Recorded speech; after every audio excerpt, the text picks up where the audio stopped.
ప్రకాశం జిల్లాలో మహాశివరాత్రి సందర్భంగా శివాలయాలు శివనామ స్మరణతో మారుమోగుతున్నాయి. తెల్లవారుజాము నుంచే శివాలయాలు భక్తులతో కిటకిటలాడుతున్నాయి. ఈ రోజు శివుని దర్శించుకోవటం వల్ల 7 జన్మల పాపాలు తొలగిపోతాయని వారు చెప్తున్నారు. ఉదయం 6 గంటల నుండి రేపు ఉదయం 6 గంటల వరకు ఉపవాసం ఉండడం, శివుని ఆరాధించడం వల్ల ఫలితం కలుగుతుందని అంటున్నారు.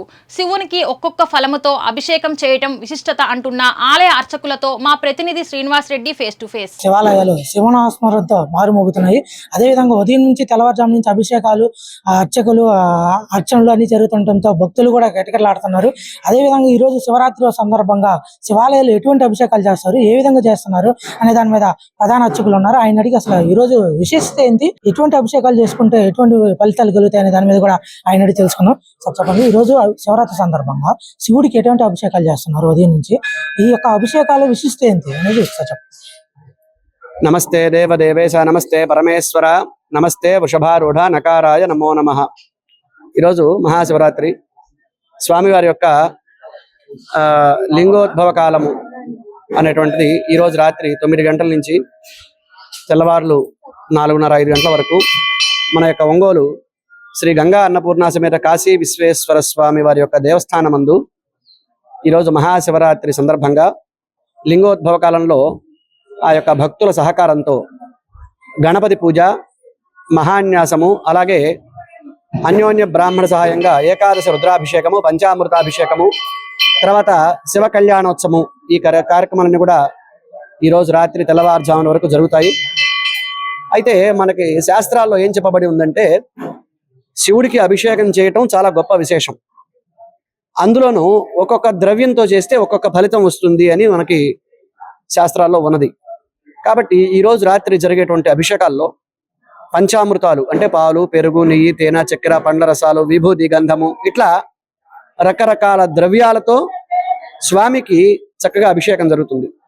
ఒక్కొక్క ద్రవ్యానికి ఒక్కొక్క విశేషం కూడా ఉన్నది. కాబట్టి భక్తులందరూ ఈ మహాశివరాత్రి అనేటువంటి పర్వదినాన్ని పురస్కరించుకొని మీ ప్రాంతాల్లో ఉండేటువంటి ఆ యొక్క పరమేశ్వరుడు ఆయన సమీపానికి వెళ్ళి స్వామికి అభిషేకం చేయించుకొని అవన్నీ కూడా మనకి ఈ దోషాలన్నీ కూడా తొలగిపోవాలని కోరుకుంటూ చక్కగా అందరూ కూడా ఆ స్వామిని ఆరాధించాలని కోరుకుంటున్నాను.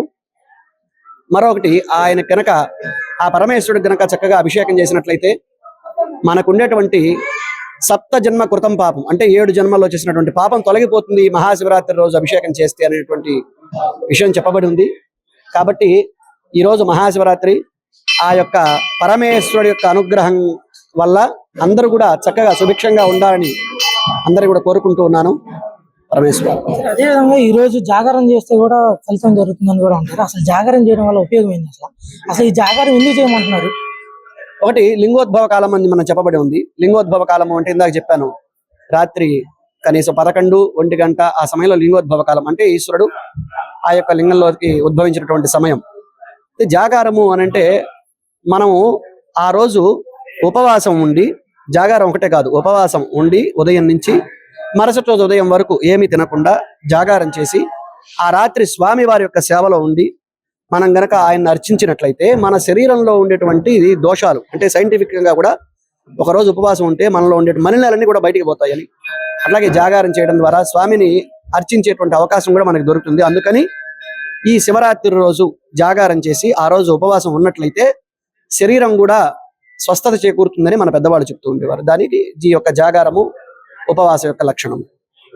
ఇది ఇక్కడ ఉన్నటువంటి పరిస్థితి. ఏదంటే ఈ రోజు శివరాత్రి కావడంతో అనేక పూజలు కూడా జరుగుతుంటాయి. అదేవిధంగా ఉదయం నుంచి సాయంత్రం వరకు కూడా అభిషేకాలు, అర్చనలు అన్ని జరుగుతూ ఉంటాయి. అదేవిధంగా ఈ రోజు ఉపవాసం ఉదయం నుంచి రేపు ఉదయం 6 గంటల వరకు ఉపవాసం ఉండడంతో మనకు ఎంతో మనశ్శాంతి కలుగుతుందని, అదేవిధంగా శివుని ఆరాధించడంతో రాబోయే మనకు దోషాలు, ఎటువంటి దోషాలు ఉన్నా కానీ అవి తొలగిపోతాయని చెప్పి కూడా అర్చకులు తెలుపుతున్నారు.